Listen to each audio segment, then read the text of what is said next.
sommes malheureusement arrivés à croire que le négatif est mauvais et que le positif est bon. Et dans la vidéo d'aujourd'hui, j'aimerais que nous commencions à changer notre perception en rompant avec cette idée. En fait, c'est une manière extrêmement destructive de concevoir le monde. Je vais vous montrer, avec une science irréfutable et facile à comprendre, que nous avons tous tort dans notre perception et devrions apprendre à adopter la négativité et l'utiliser à notre avantage. Le positif et le négatif sont des distinctions qui émanent de la science. Il est donc important de comprendre d'abord leur sens scientifique. Une pile a un pôle positif et un pôle négatif. Si ces forces énergétiques ne sont pas parfaitement égales, la pile ne fonctionnera pas. Il faut autant de négativité que de positivité pour maintenir la vie et la fonctionnalité de la pile. Au pôle négatif, l'énergie est reçue et au pôle positif, l'énergie est transférée. Très facile à comprendre, n'est-ce pas? Ben voilà, nous venons de couvrir la partie scientifique. Alors, maintenant les grandes questions. Comment sommes-nous arrivés à identifier la négativité à des mauvaises choses et la positivité à des bonnes choses? Comment sommes-nous arrivés à favoriser l'un au détriment de l'autre? Et pourquoi cette manière de penser est-elle nuisible pour votre propre développement personnel et particulièrement votre progrès spirituel? Tout le monde dit « sois positif », mais être positif, c'est être un transmetteur. Et l'association exacte pour le négatif, c'est celui d'être un récepteur. Lorsque nous sommes dans un état positif, nous donnons, nous transmettons, nous défendons et exerçons notre volonté. Et on le fait avec plaisir la plupart du temps. Par contre, lorsque nous sommes dans un état négatif, nous recevons. Et ce n'est pas toujours amusant.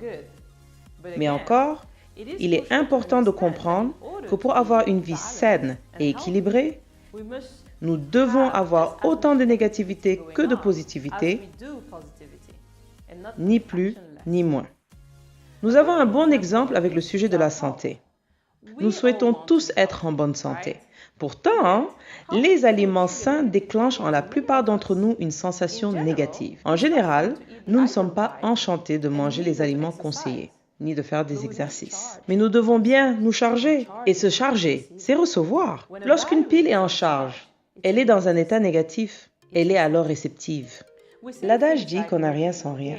Mais malgré cela, beaucoup préfèrent le chemin de la facilité pour atteindre leurs objectifs. Tout le monde veut des résultats, mais personne ne veut passer par l'état négatif. Tous sont obsédés par leur volonté et de l'exercer. Et c'est exactement comme ça que chacun s'épuise. Donc réfléchissons un peu lorsque nous disons des choses comme « sois positif », parce que ça ne marche pas. La seule manière de devenir positive est d'être d'abord négative. Voici une autre façon de voir ceci. Imaginez un homme qui tabasse un autre. Ça peut vous sembler bizarre, mais l'homme qui bat l'autre est dans un état positif. Il fait ce qui lui semble bon, qui est d'abuser de l'autre et d'exercer sa volonté. Et par définition, ça c'est être positif. De l'autre côté, celui qui se fait battre est en train de recevoir. Il est donc dans un état négatif. Et on peut lui dire que ce qui ne le tue pas le rend plus fort. Et donc là, le négatif devient positif, n'est-ce pas?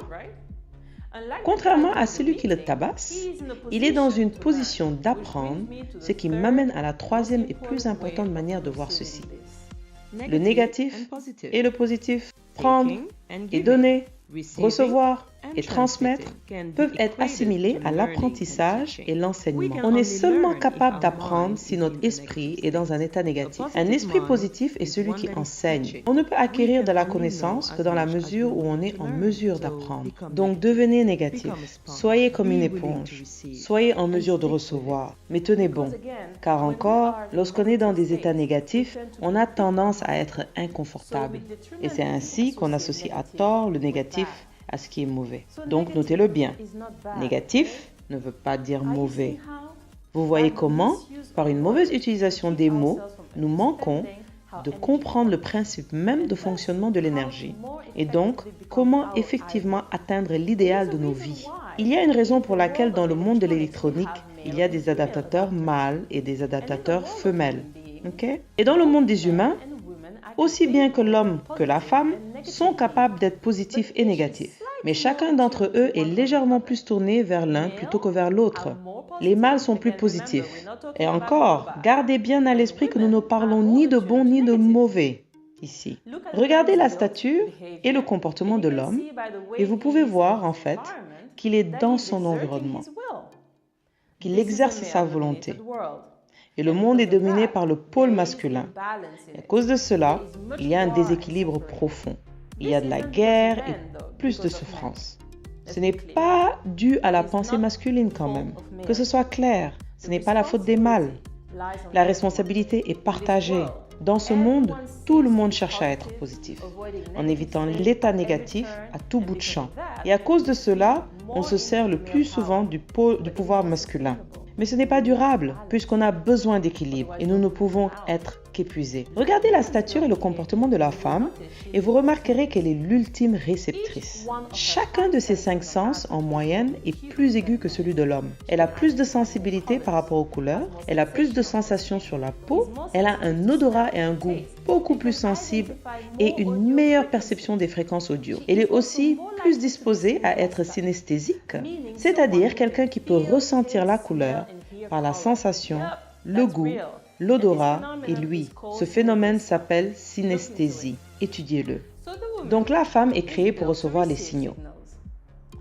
Et c'est pourquoi on dit que la femme a de l'intuition. Elle acquiert plus de son environnement et malheureusement, la science dominante ignore ceci.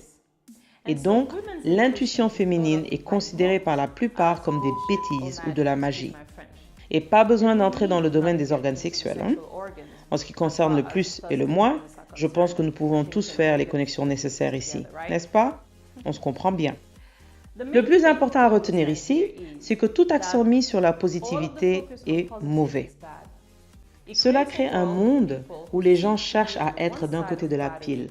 Et en tant qu'espèce, nous devenons destructifs. À un niveau individuel, on devient inefficace dans l'atteinte même de nos objectifs, car on veut que tout se passe bien. La souffrance fait partie de la vie, et bien qu'elle ne soit pas agréable comme le plaisir, il est nécessaire de l'endurer. Nous devons manger certains aliments pour avoir le corps qu'on veut. Nous devons écouter pour apprendre. Nous devons sentir la douleur pour connaître le plaisir et la meilleure façon de le faire est d'adopter un état négatif, mais de notre propre gré. N'attendez pas que les circonstances de la vie vous mettent dans un état négatif à travers un accident ou une tragédie. Entrez-y de votre propre gré, sain et sauf, et vous créez une énergie positive. Les choses positives ne viennent pas continuellement. On peut être chanceux parfois, mais à moins que nous n'ayons une routine d'entrer dans des états négatifs, les énergies positives vont s'épuiser. C'est purement scientifique. Dans le monde de la photographie, il y a ce que l'on appelle l'espace négatif, et c'est l'espace non utilisé. Cela signifie que l'autre espace, celui positif, est déjà occupé. Tout le potentiel est créé dans l'espace négatif. Donc allez-y. Cet espace est sous-exploité, car la plupart des gens sont des peureux. Alors allez-y et devenez phénoménalement négative et négatif. Je suis Rama, j'espère que cela vous a servi. À la prochaine!